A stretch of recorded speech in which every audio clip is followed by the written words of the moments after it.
excited.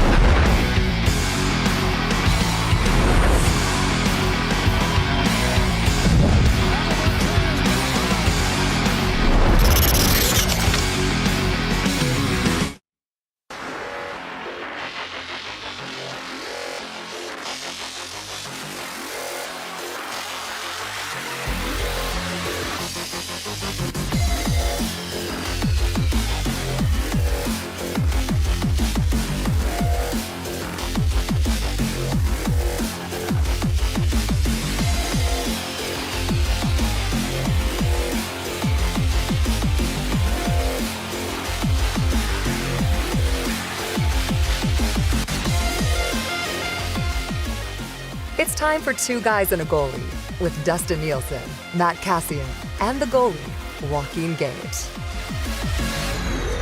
What's going on, everybody? Welcome to Two Guys and a Goalie, brought to you by our partners over at GS Construction, where they are hiring right now, setting the industry standard for 50 years of quality, efficiency, and safety, driving their success.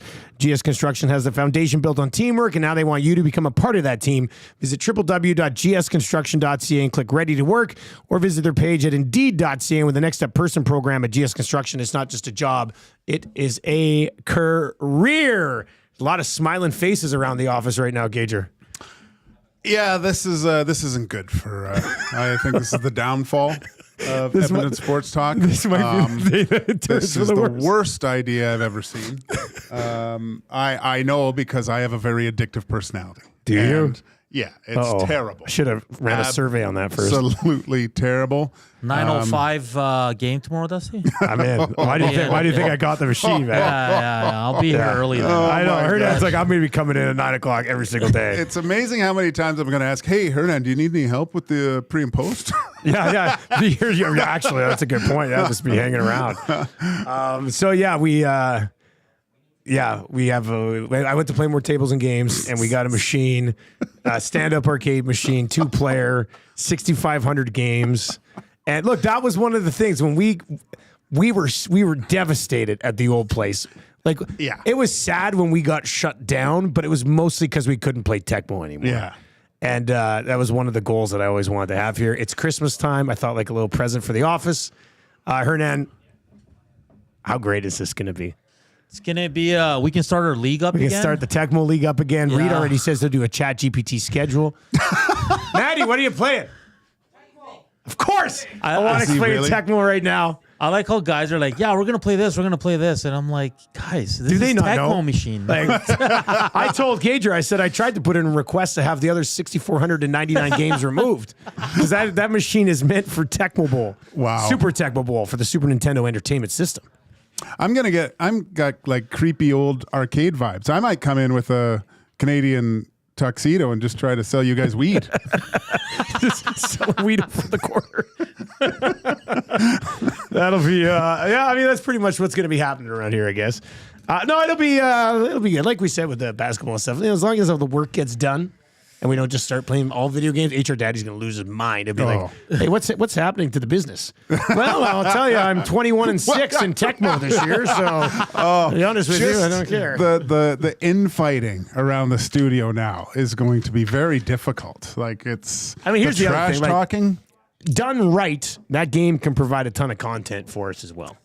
Like if we could put a camera on the top of that, down towards the screen, and have a streaming, like we can stream our games, so we can do everything. So, but look at Reed Wilkins. Reed is just like, this is not happening, Chet. When you lose at Tecmo though during the season, like it ruins your day. He's not wrong. Yeah, that's why I would drive home pissed off and be like, why didn't I call this play? I know. I got home some days. I'm not kidding. Like I would get home some days in a horrible mood. Tammy would be like, "You lose at Tecmo today?" I was like, "Yeah, I did." We might need a Peloton too. Jeez, to get out the frustration. You know what? I got one of those at home that's not being used, so I'll have that get delivered. We can put it in your office over there. Perfect. But look at these vultures. Hey, look, everybody's just gathered around. It is like an old arcade. Everybody's just standing around. You got to watching. get a quarter and put it up. Yeah. I got next. Well, this is what Reed goes. He goes, do we have to pay quarters to play it? I said no, but every time you play it, 25 cents comes off your paycheck. So you have to keep grinding. log in with your employee ID number. Yeah, it's all tracked. You two, Trev, logged 2.5 hours of video game time today. That would be funny if you actually could put in your ID number and it would track your time played on that game. It does have any. Gage, you're in that machine. Am I? You would have to be. It's got like every hockey game up until like 2005. I'm definitely in it. You're in then. that game. Yeah. There's NHL PA 93, NHL 94, 95, 96, 97, 98, like all of them are on. I don't know. One of my, when they went over to Europe too, my German team, I'm on my German team, if that's in there. All I did was stack the pads. It's terrible. Everything from across the red line went in. Wait, are you talking in real life or in the video game? Well, kind of both. Yeah, both. Yeah. Oh, that's good. I will like that Tecmo Super Bowl always be an important game to me because that game got a bunch of us through the pandemic. Mm-hmm. Like there was only so many of us that were allowed in the building, and we had the barrier up, and we would play. And like the show would end at 9 in the middle of the pandemic. I wouldn't get home till 1, and then I'd be like, "What was going on?" I said, "Extra work." But we were just playing. Tecmo. We need all the morning. divider so we're not seeing each other's plays. I've already Googled it, and I can't. Like, I thought there would be something. Can we ask Ray? Actually, I wonder if we can go take the old divider. Well, that would look ugly. I want a divider that you can kind of just put on the top part, just so you can't see each other's hands. Like we used to have one that was like 4 feet long. It was a mess. But I'm sure we could probably one of the rig something nasties up. could probably come in, take some measurements, and customize. Probably rig something that just goes around the edge of the thing, and then because I will be tempted to look. I mean, that's just how it works. You're playing the game. The other guy's hands are moving. It's impossible to not see what they're doing. I love it. Yeah. Just yell when Kass is here. I gotta go check. Okay. Yeah. I'll yell. He said he was just on a call. He's leaving work right now. Yeah. There goes Hernan. Don't worry about Hernan today, I guess. Oh my God. Well, the worst part is that this arrives right now. I'm on the air. I have to leave after this to go to a sales meeting at 1:30. Yeah. And I'm like, are you kidding me? When are you coming back? I'll be back by 1:55. I said, I know. I should go home and have a nap, but I was like, more stuff to do at the office. More stuff to do at the office. So, this is great. What a day. It's a pretty exciting day. What a bunch of children we are, too. Oh, my God. 51 years old. I act like I'm 12. Jeez. That's what that machine will do, man. Oh, that is great. There's a ton. He's like, Blades of Steel is on here, Dusty. I was like, wow. Okay. Well done, Dusty. Yeah. Well done. Thanks, man. Yeah. That is to me, that's a final piece. Like, what else do we need in this office now? Full wet bar. Christmas isn't here yet, Gager. You can put one over in your office there. I want it in the office. Wouldn't that be something? I want it to smell of rich mahogany in there with the lounge singer. Oilers right now. What's that? Broncos Oilers right now. Really? Warren Moon. Warren Moon playing right now. So I love it. Are we going to get like full seasons in here where it's tracked and posted, where people can talk and a schedule it? And bet on your ponies. Did you ever play Tecmo back? I remember I only played the one with Bo Jackson, I think. Okay, so that was the first Tecmo Bowl. This is Tecmo Super Bowl. Okay. A far superior game, no Bo Jackson. Yeah. There's some good players in this game, but no, like Bo Jackson. It was a joke. I mean, the game missed. They screwed up that game. Yeah. It should be a lot of fun. Duck Dad suggesting we get a 2-person hot tub here as well. Yeah. Maybe just sauna. There is a sauna downstairs. Oh, right, there is. Jeez. Why do we need that? We get some sort of deal down there, I think. We need a fireman's pole to go right down there. That would work out, I think. All right, it's Two Guys and Goal. We got a game to talk about from last night. But one of the things I was going to discuss was best hockey-related Christmas present you ever received. Kind of ties into this game related Christmas. Yeah, so like, did you get some new equipment one year for Christmas, or did you get? I don't think did I ever get a new. I think I got a new set of pads when I was a kid. Did you? DNRs for the first time. At Christmas? I did. Yeah, that's nice. Well, it was closer to Christmas. And that was the first time, like all leather, right? And I remember you'd have to get the snow seal too because. Snow seal for the pads? For the pads. Yeah. So it's just like a catcher's glove. Or whatever. So I had to seal them up because they because they would get, they're all leather and deer hair, right? It'd be so heavy. That's, you can always tell goalies from like the early in the 80s and early 90s, because a lot of those pads were just leather and deer hair. And by the end of the game, they gained at least 10 to 15 pounds just from sweat. So heavy to lift those things up. Yeah, it was just And disgusting. they did not protect your knees if you went. God. There was no, they didn't really come up too much or anything like that. No, they look like shin pads, actually. Pretty much, right? Like, that's all they were. did. And they would just get softer and softer and softer. Good rebound control, but just hard on the knees. I love this one. Scotty No says, guys, my dad still gives me a sock tape roll from Costco every year. Come on. I had to tell him I only need it every 3 years for men's league, but hey, no, resell it, I guess.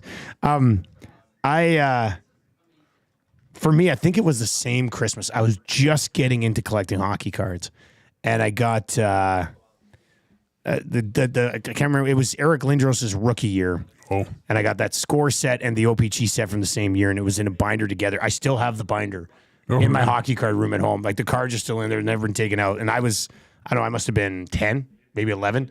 But that same year, I got like a hockey net that was like white tubing. It wasn't like the little metal net. It was like a thicker sort of tubing, but not red. It was white, so it was kind of unique. And then in there was a shooter tutor, but it was a hard plastic shooter tutor that didn't have it was a goalie. It was the shape of a goalie, so like there's a lot of room up top. Why? Like, it was a goalie. It was a plastic goalie. There was it wasn't like a square that went in the net with holes. It was a goalie. That's cool. It was awesome. And living on a farm when I had like no friends within 10 kilometers of me, that guy became my best friend. Yeah. Like, for 5-6 years, I was just outside with that guy. Yeah. His nickname was Civ. Yeah. And it was just, that's probably still my favorite Christmas ever, outside of having kids. But yeah, I'll never forget that one. That was such a cool shooter tutor. I don't know if anybody else had that one, but I thought none of my buddies ever had it. So it was very unique. That is unique. You sparked a memory. I had our team mascot, Kerrsdale. It was this little bear that I had at home, and I'd put it in the beside my parents' bedside table that it kind of looked like a net. Yeah. And I would play mini sticks by myself with this bear, and I made a little plastic puck out of tape and stuff, and I would go into my parents' room after school and just play a mini stick game by myself and completely simulate a Stanley Cup playoff. I love it. That was good. Nansel, Kass is ready. With Civ out there, I used to have full rosters. Yeah. And I had the full roster, and I'd bring a notepad out and put it on the back of the net. And then I'd do the play-by-play as I was running around, and it'd be like, I was a huge Eric Lindros guy before the 93 Habs Cup run, and I got sucked in. But it would be, I'd have all the players, and I'd be like, oh, that goal was scored by Lindros, and it was assisted by Rembrandt, and I was writing them all. I kept like the whole season. That's hilarious. Oh yeah, I had no friends. I was a huge loner. Oh, but that was buddy. A lot of fun though. Me too. I was, it was just me and my stuffed animal and my mini sticks for quite a few years. Safety Bob says Gretzky Silver Easton stick was a good one. If you're listening on TuneIn or iHeart or at EdmontonSportsTalk.com, we are asking best Christmas present hockey related that you've ever received. That's a nice looking hoodie, Glue Guy. Yeah, that's nice. By the way, Big Dave from Nisku Glass says he can make a Tecmo divider for us. Beautiful. Beautiful. Oh my! I mean, with that being said, a glass one won't work. That's can we get it frosted? Colored, frosted glass. Frosted glass. Yeah. Wow. Kass is ready. All right, let's bring in Matt Kassian today. Kass just joining us. Where are you? Would you say you're in Seattle or something? Seattle. Yeah, Seattle. We'll get to go be global correspondent tonight at the Kraken game, which is good. Excellent. First game seen in that building. Well, I mean, I guess I played in that building back a million years ago when it was KeyBank Arena and the Thunderbirds played against there. The Thunderbirds, against the Thunderbirds back in the day. But we'll get a chance to watch there. So it's good. It's raining. Surprise. Out on the coast. How was weird Gager? Yeah. How was vacation, buddy? It was good. Yeah. Much needed. It was good to be catered to, not having to cook, not having to clean, dealing with the kids, just be able to grab their food as opposed to having to prepare it, which was really nice. And the kids had a blast. Kids had a blast, so it was good. We did one of the excursions, so I went to see some Mayan ruins, which was pretty sweet. I like history and that sort of thing, so that was probably my highlight was doing that, which was a blast. It was really good. What's the swim trunk situation going on, Kass? Are they high and tight, or they're mid-thigh? Because old style, they used to be, a couple years ago, it was like you had the really long ones, and they've crept up a little bit. Yeah, but I haven't gone like the full like high thigh, like 5-inch ones. That's a little too much, and probably a little too much even for my wife. We don't want to be tempting everyone out there. So, So not full Gazzola, just Gazzola with a few more inches.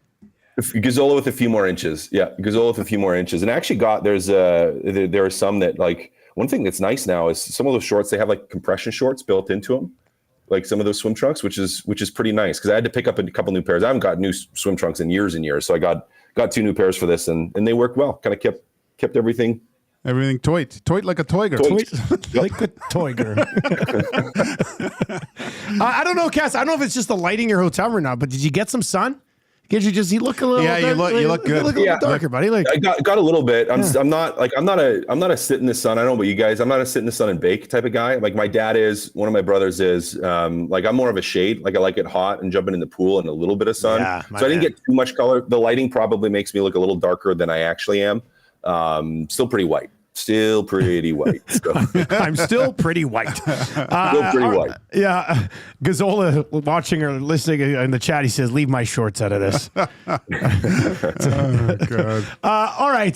Kass, I don't know if you caught it right off the top, but I arranged for the office to have a 6,500 game stand-up arcade machine moving forward, which arrived today. Good idea or bad idea for Edmonton Sports Talk, do you think? It's a fantastic idea.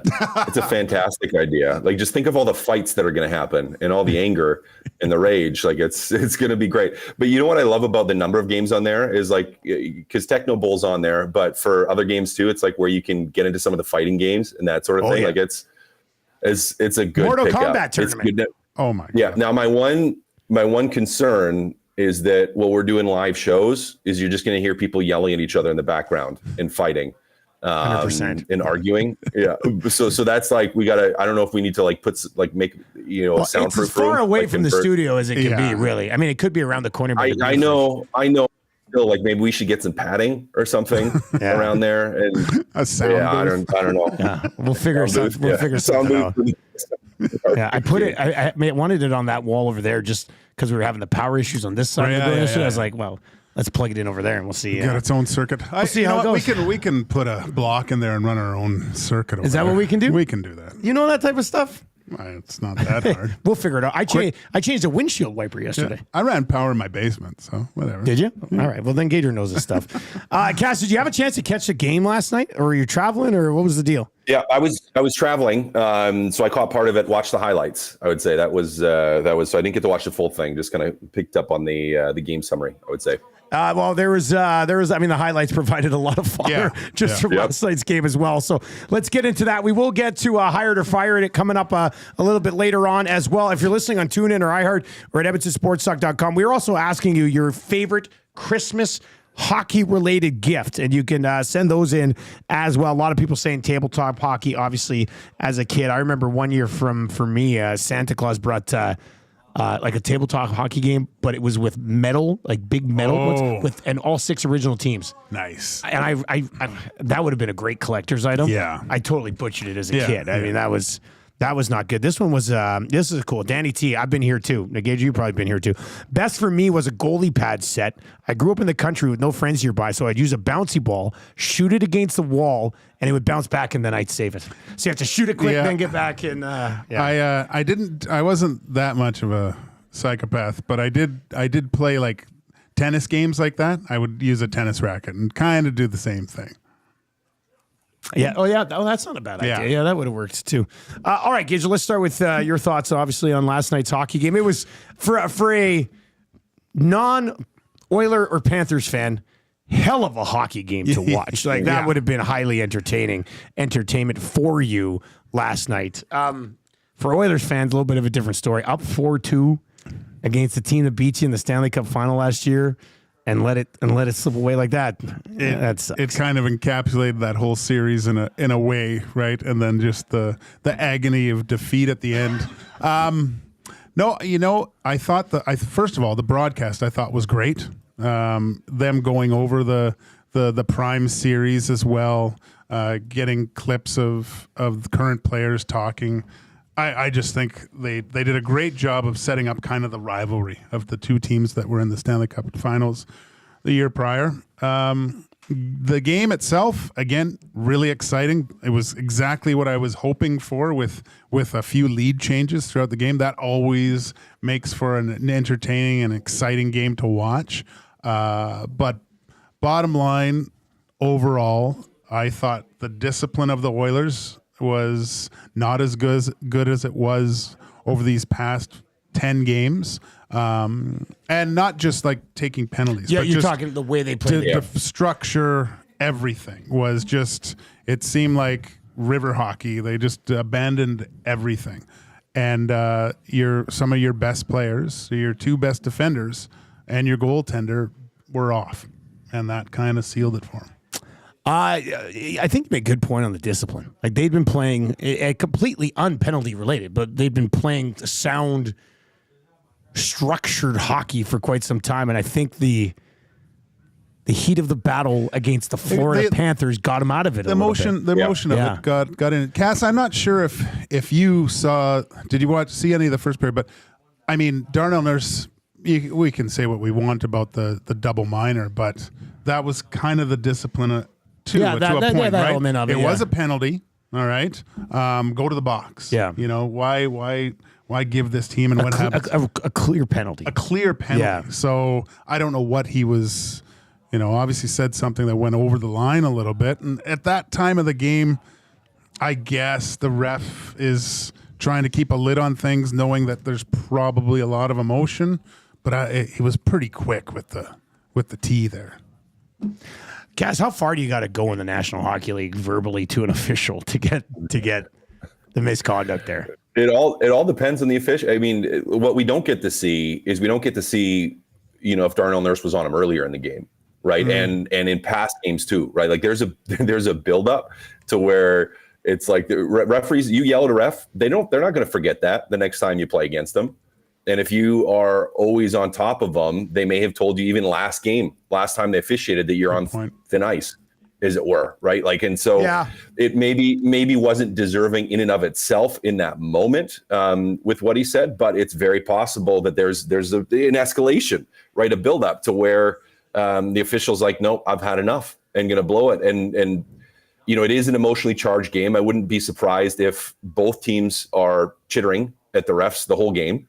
Like if everyone's kind of giving it to them and it's like just to stop it in its tracks, you throw that out because everyone else after that point is going to be careful with what they say, right? Like you're not going to yell at the refs as much. You're not going to cuss him out and say something about his mother if you might get teed, right? Like you're gonna stop right away. So there, I have to think there would have been another instance or two in the game prior to that led to it. But that is a discipline thing. Gager, you mentioned the discipline, and some of the goals against, it's not just that, right? Like you already mentioned, like it's some of the discipline positionally, some of the discipline in making good decisions with the puck at the blue line, goal number 1. Yeah. With the good decision being don't fall down. Well, yeah, don't try to do too much when you're under heavy pressure. Right, because he was under heavy pressure, and sometimes he does it. Sometimes it works great. On occasion, stuff happens, and it did. But yeah, the disciplines certainly seem to be an issue. For Nurse, though, is a veteran guy that's been around. You have to have a feel for that too, as a player, for where the refs are at. Like, how much can you lean on them in a game? Because ultimately, like when you say something to the ref, you don't want it to be. And Gager, I don't know how you feel about this, but you don't want it to be from a place like it has to have an objective. Like you have to have an objective. Like just yelling at a ref to berate the ref isn't the point. Just yelling at a ref to humiliate a ref isn't the point. The point is to try to get the next call with what you say to them, right? Is try to sway it in your favor. And sometimes that means saying something strongly, negatively. Sometimes it doesn't. Sometimes it means just shutting your mouth and accepting it, which is, you probably shouldn't have said anything in that instance.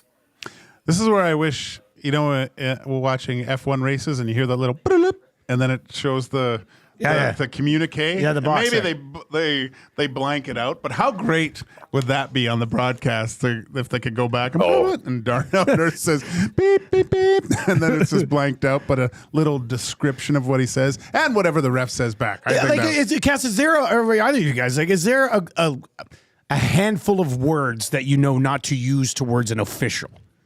Well, is there? I mean, I'm like. What do you sit down and say, hey, that was an effing terrible call? And they're like, no, like that's good said all the time. I never got real personable. No. I know one. That's where you got to keep it away from. You got to keep it away from the personal stuff. If you're like, that's a bad call. Like, I want to say it was, I want to say it was Peel. I'm not sure. But I remember one ref that I was really mad at, and he had a big booger in his nose. And so I was kind of yelling at him, and I go, and blow your nose. This is embarrassing. And he grabbed it, and this is big booger. He didn't give me anything, and I could see he was really mad. Didn't he say thanks? Well, thanks for the heads up, afterwards, Major? He laughed. I think it was another game later that he kind of, hey, thanks for or he said, do I have any boogers in my nose? And I go lift back. You go, no, you're good. Was it Hasenfratz? I forget who it was. God, that was funny. Kass, would you ever get after it with an official? Yeah, coming off of a fight, you're probably so fired up, you're just getting to the box anyway. So how bad were you on that? Yeah, I wasn't bad with that because my mindset was always, I want these guys on my side and I want to have the benefit of the doubt if I do something stupid, right? Like, because if you're just yelling at them all the time and you do something dumb, like they're gonna give you everything they can.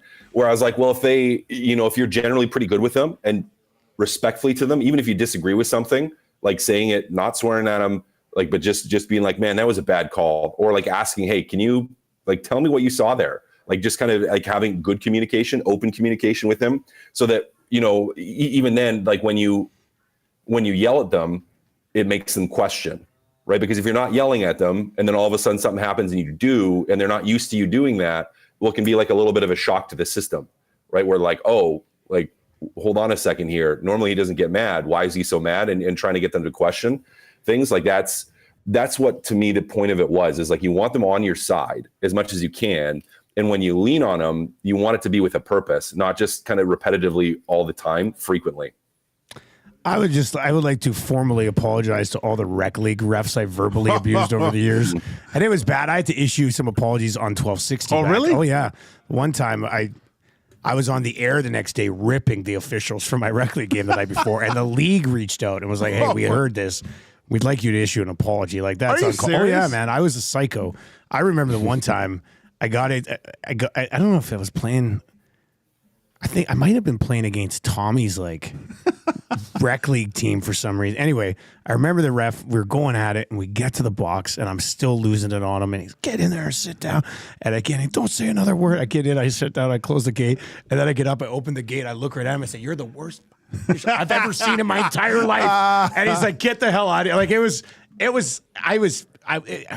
I was an asshole. Like I'll just say it right now. I don't know why I cared that much about rec league officiating, and I still see it from other guys. Like when and I'm just like, guys, like it's rec league. This guy's it's just okay, making a few bucks. But I spent a decade of my life just berating guys who are out there making a few bucks, and they're the only reason we can play the game because we don't have official. Like, man, I was just a prick. I feel really bad. You should. You should feel shame. Yeah. So, I mean, professional officials got to do a better job. I mean, that's as simple as that. It's different than a rec league guy. I can say I never yelled at a rec league ref, and it was funny because I don't think I have either.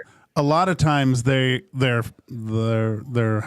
hackles are up and aggressive, right? And if I go to talk to them, you can see them; they're all getting ready for me to yell at them, and I go, "Hey, how you doing?" And then like you kill those guys with kindness, and you'll find yourself getting a few extra calls going your way for sure because they have no patience for that type of stuff, and they shouldn't.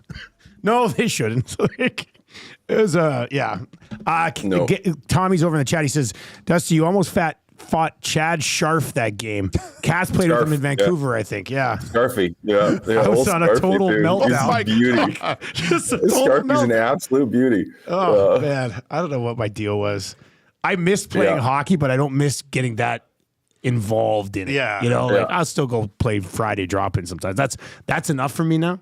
It's just like that gives me my my competitive fix, and everybody's there for a good time. Well, now you don't have to do that because you can just go play. I was going to say, also, there's no officials at Drop-In Friday. Oh, right. So I have nobody else to yell at. All right, let's continue with this game here, obviously. I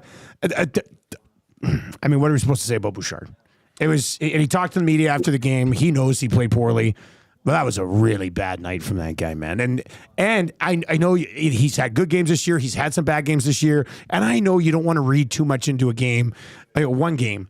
But this is a game against a Florida Panthers team that's extremely aggressive, an elite team that knows how to do elite things to get their competition off their game. And Gager, before we went on, and you said on our show this morning, I thought you made a really great fact on it might have been what the Panthers were doing that made Bouchard look so damn bad last night, as opposed to just him having one of those games.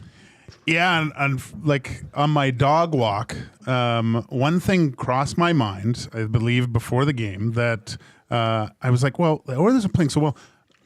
I went to the other side and go, how do you beat the Edmonton Oilers? Like, if you're another team, what can you, what kind of way can you structure your team to have success? And I was going through a few things, but last night was a clear example of where you can expose some of the deficiencies with the Oilers, and that is with speed and aggressive, constructive forechecking and putting pressure on certain individuals. You can create turnovers. Bouchard didn't have a great game, I don't think. Ekholm didn't have a great game, so that kind of magnifies the whole situation. But I thought, because I told you I watched the game this morning and I knew the results of the game, so I kind of had I watched the game from a different view, and I just felt that they did not relent on Evan Bouchard at all. Every time he touched the puck, there was a guy forcing him to do something with it, and his time and space was completely eliminated, and they did that basically to everyone too. The Florida Panthers are a masterful forechecking team where they all read off one another to create turnovers. Again, the winning goal was a dump in with full control with arguably the best defenseman on the Edmonton Oilers, Matthias Ekholm, and he coughs the puck right back up the wall. Boom, boom, it's in the back of the net. And so, I mean, if I'm playing against the Edmonton Oilers now, I'm trying to establish a very fast forecheck and get on the Edmonton Oilers D as quickly as possible because they are skilled, and given time, they can make plays. Well, Kass, we said, Gage and I, we were talking about this morning before we came on. Bouchard's not the guy who has Makar's wheels and can just skate himself out of some of that trouble when they get the pressure on him, right? He's more, he's great with the puck. And he's not a bad skater, but he's more patient and move the puck. And that I can see why that would be a significant issue for him. Yeah. Oh, yeah. And it's a combination of that pressure, and he just had a bad night. Heel picking at the blue line. Matthias Ekholm too, falling a couple times, batting at pucks on the penalty kill, like where on some of the goals against, like they cave to some of that pressure. But that is how you beat the Edmonton Oilers, is with high pressure and high speed. Now you have to be a team that has a capacity to do it, right? Like you have to be able to actually skate that fast and apply that pressure well systematically. Like you can't just be willy-nilly applying pressure. It's like, no, everyone, it's the old axiom, on penalty kills, like one go, all go. But it's the same thing from a forecheck standpoint. If everyone is fast and in position and applying that pressure, it can be difficult to deal with. And we saw that from the Edmonton Oilers, where they weren't able to deal with it. And they caved a little bit to that pressure. And that's Florida playing well. And for Edmonton, you have to know in those instances, you have to find a way to move the puck cleaner and quicker. Evan Bouchard has to move the puck cleaner and quicker. Matthias Ekholm, cleaner and quicker. If you can't just throw pucks up the wall, because you throw garbage up the wall, the winger's going to be under pressure next. And it's, your likelihood of turning the puck over just increases when you just, I don't want to call it necessarily a hope play, but you just pass your problem off to someone else. But yeah, for the Florida Panthers, I mean, they're an aggressive team. I don't think there's a ton of teams in the NHL that can apply that type of pressure. Like, I don't think there's many teams. I mean, that's why they've been to back-to-back Stanley Cups and won one of them. Like, Like, how many times this year have we watched the others play against a team and you're like, oh my God, like these guys don't They don't give you anything. No, yeah. Yeah. And looking at the Florida Panthers, I mean, the teams that they beat over the last 2 seasons in the playoffs, they succumbed to that pressure. Like they just couldn't deal with it. The Maple Leafs were exposed tremendously by that, and you could see it, right? So, yeah, it's. But like you said, Kass, not many teams have the capacity to play like that because it does take a very disciplined approach, and it's a very difficult way to play. You said when we were talking to Dusty how you can't play like that for 82 games. Like, and will there be enough for the Florida Panthers to keep playing that way through the grueling schedule of a playoff series, like season? Well, that's sort of the Kass. I mean, they've done it 2 years in a row now. Can they play that hard through a playoff again? Because if they do, I mean, that's a tough out again. Yeah. But that's the tough style to play, I think.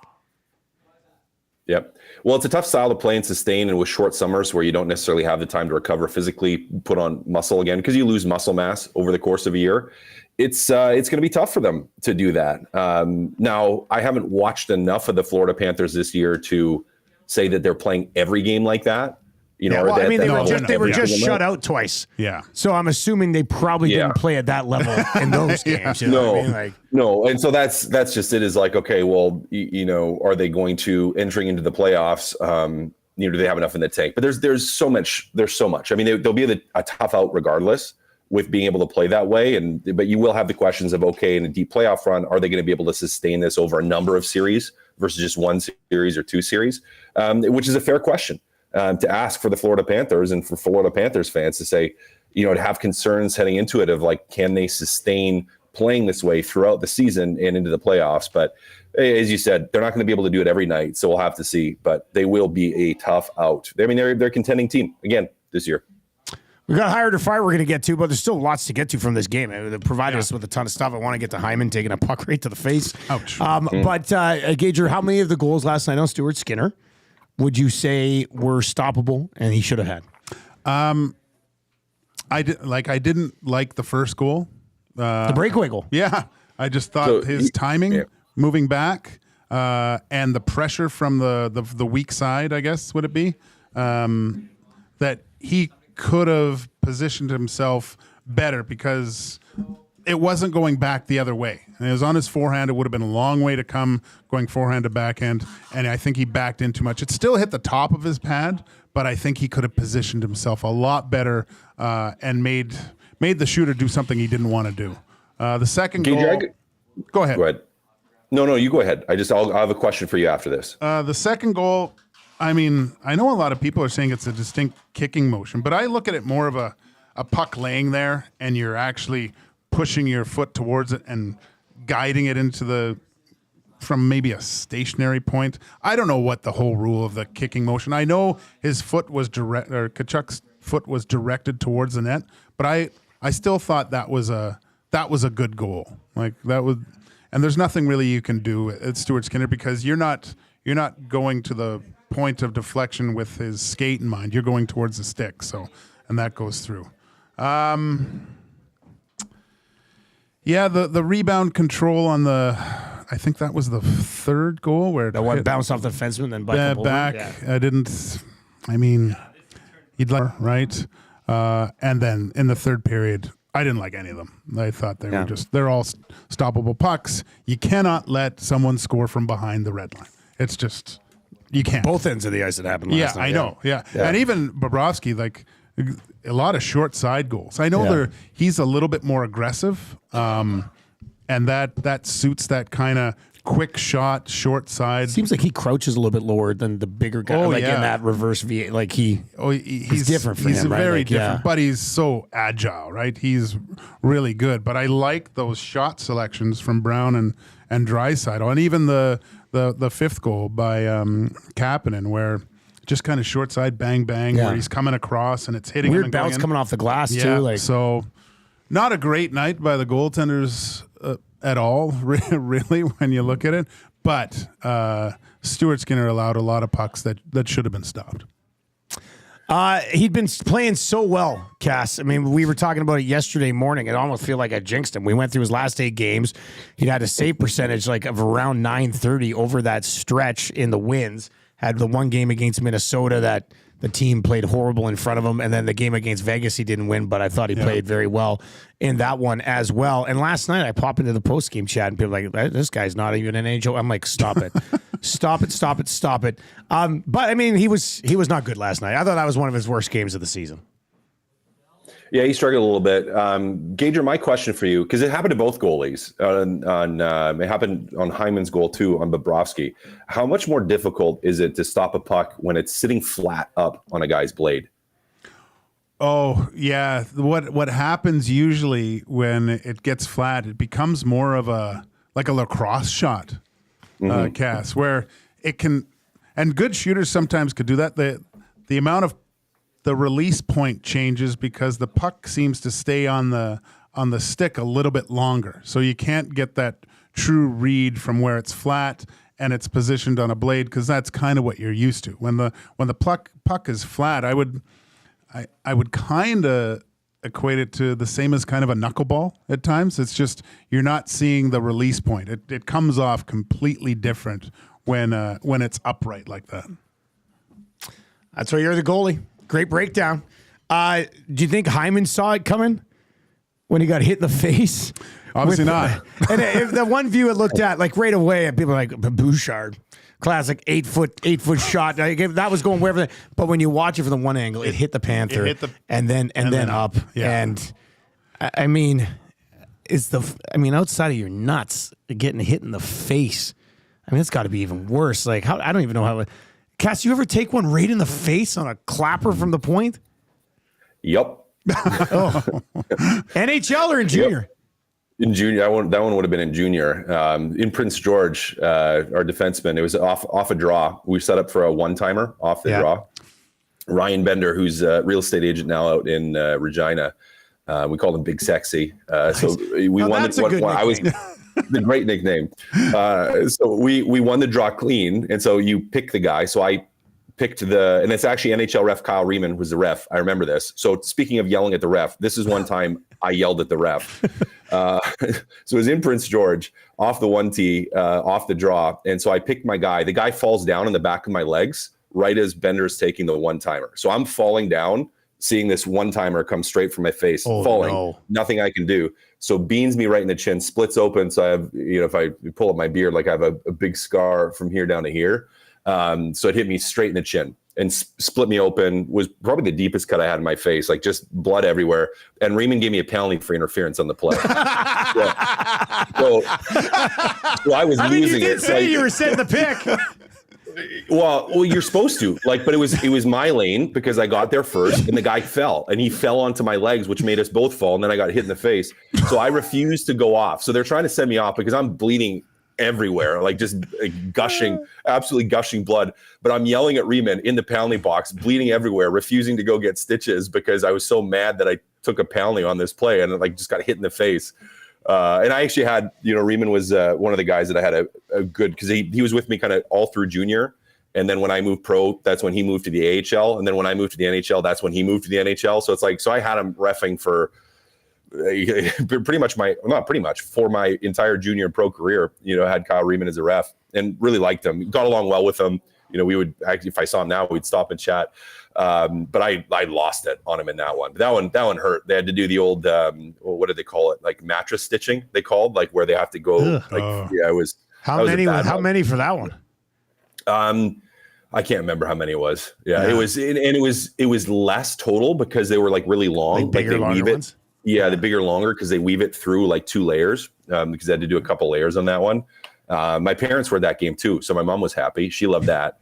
That was a good one. Oh, I can't imagine watching as a parent, seeing your kid falling right towards a slapper coming at his head. Dude, I've seen a lot of guys. She knew I was okay because I went to the penalty box and sat there yelling at the ref. She knew I was going to be fine.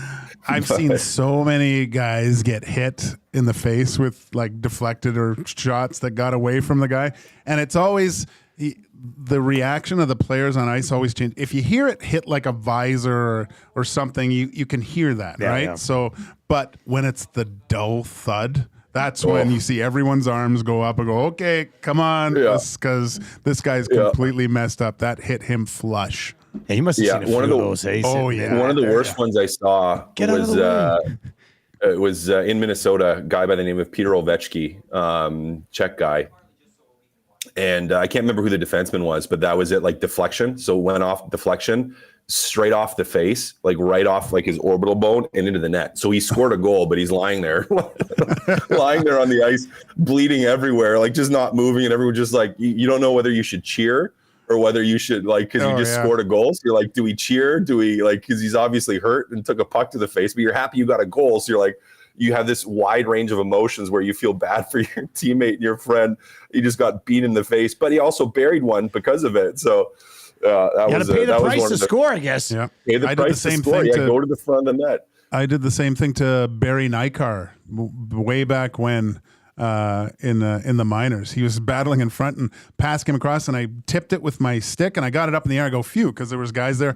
Goes right up, and as he's turning right over the eye, right into the net. He goes down like a sack of hammers and is leaking everywhere. And I'm like, I'm mad because he scored because I thought I made a good play, but then he's like a tough guy. Do I say anything? I just skated in the corner. Whatever. Out of the way. Yeah. It's Two Guys and a Goalie. We are brought to you by GS Construction. I don't know if your co-host is going to be ready for your show today, Gager. No, I see him out there with his hands up. Probably just me today. Yeah, it's probably just you today. That's the one rule we have. You cannot miss going on the air. Like, God, I say that until right before lock shop tomorrow. Mind you, now like this system, you can save the game you're playing, no matter what. Like you can save the state of the game. So if you're in the middle of it, so no excuses to not. I mean, first of all, it's your job. You know what? You know what you need to get, Dusty. You know what you need to get is you need to get like a timer somehow, like a plug-in timer that's like that just turns off. That just shuts the whole thing down. You know what? I want it on a button so I can be like parental controls on there. Don't play. You're not playing right now. Click. All right, here we go. The Buffalo Sabres should fire Lindy Ruff after hiring him this summer. The owner recently visited, so I mean they've hire it. Hire it or fire. Hire it. Yeah. Hire it. You shouldn't have hired him. Like, why did you hire him in the first place? That's it. We screwed up. Pay him. Leave. Do it again. Get him out of there. I mean, and that's no disrespect to Ruff's coaching record and his him coaching for a long time in the NHL. But why did you hire him? I didn't understand it when they made that decision. I don't understand it now. Hire it. You need to fire Lindy Ruff and move on. I agree with you, Kass. I don't know why he went back. Maybe because of the prior success when he coached the Sabres before. But let's face it, that was decades ago. Mm-hmm. Exactly. It just seemed like a nostalgic hire when you've got all these young guys that you want to try to get to the next level. It never really made sense. No. Like so why you get away with that? Like, why wouldn't you hire Jay Woodcroft? Like, why wouldn't you, like, instead of, like, when I look at somebody who's worked with young guys and modern day players? In modern day players with young guys, when you have a young and quite frankly talented team, like you have a young talented team, I just didn't understand it. Well, who is coaching the New Jersey Devils right now? Right? Yeah, they went with Keith. They went with Keith. Yeah. Sugar cookies are the best type of Christmas cookies. Hired or fired? I only ask this because VR Montenegro's wife brought in some cookies, and the sugar cookies she brought in were bloody unbelievable. Yeah, sugar cookies are really good. I got to fire it though. I still will take, like there's a broad range here. Okay. In this, so bear with me. Yeah. Is a really, really, really good shortbread cookie is better than a sugar cookie. Now there's really bad shortbread cookies where they're dry and they're not very good, but like a really good shortbread cookie is spectacular, and I would favor those over a sugar cookie. God, this is terrible because I have to agree with Kass again. I'm Christmas time shortbread. No time for the gingerbread, eh? No, gingerbread's right up there. Like because if you have, I got one of my best buddies, guy I went to school with, Jeff. His wife, she makes the best ginger snaps, like just absolutely spectacular. And she'll do it for gifts, like where she'll make the little ginger snaps, she'll freeze them like in balls and like put them in a little thing. Then you can make them later yourself. You can bake them, and those are absolutely deadly because it's like she just undercooks them, so they're just a little bit like just a shade gooey in the middle. They're spectacular. Those would be really close, but yeah, I mean, sugar cookies are not. Regardless of if it's gingerbread or ginger snap or shortbread, I like those two better than sugar ones. The Toronto Maple Leafs finally look like cup contenders. Hire it or fire it. They've got another good regular season team. They got a great. That's how they're built. Well, you know what? I'm going to hire it because they did go through a stretch without Kass's favorite player there for a while, and they looked really good. So all signs are pointing to yes with the Berube hire. I'm going to say they're a contender now. Yeah, I think Berube probably has more clout in the room than Keefe. You know, you want to talk about Keefe with young players. The Toronto Maple Leafs aren't a young team anymore with veteran guys. And I think from a voice standpoint, Berube is a guy that is maybe able to get more out of those guys. And he seems to be doing it. So, yeah, I agree. I got to hire it. And The Santa Claus is a better movie than Bad Santa. Hire it or fire it. Two exact opposite movies. I'm going to hire it. We showed it to the kids the other day. The Santa Claus? The Santa Claus. Yeah, not Bad Santa. They're not old. No. Would you like a sandwich, Kass? No. What do you think? Did they love it? I love it. They loved it. They love it. I love it. It's still great. It's a great show. It was one of my favorites when I was younger too. So maybe there's the nostalgic part of me.